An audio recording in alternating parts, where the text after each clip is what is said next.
చీకట్లో నడుస్తున్నామో, ప్రకటించబడుతున్న వాక్యం నేను సరిచేయాలని దైవజనులో నీ కొరకు ఈ పూట ఒక పదం గట్టిగా వాడాడేమో, అది నీ కొరకు అనిపించినప్పుడు నువ్వు సరి చేసుకోవాలిగా. సరి చేసుకోకపోగా దేవుణ్ణి నిందిస్తున్నావు, వాక్యాన్ని నిందిస్తున్నావు, దైవజనుని నిందిస్తున్నావు. కానీ ఇక్కడ ఎవరి అపోస్తులకు వచ్చిన వారో ఆ పని చేయలేనండి.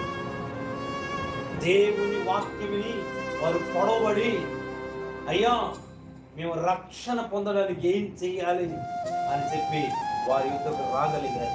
ఇప్పుడు వాక్యానికి ఎట్లా స్పందిస్తున్నావు? నువ్వు దేవుని మాట కొరకు ఎట్లా స్పందిస్తున్నావు? దేవుడు నీతో మాట్లాడుతున్నప్పుడు, దర్శిస్తున్నప్పుడు దానికి ఎట్లా రెస్పాండ్ అవుతున్నావు? నువ్వు ఇప్పుడు పరిశీలన చేసుకుందాం.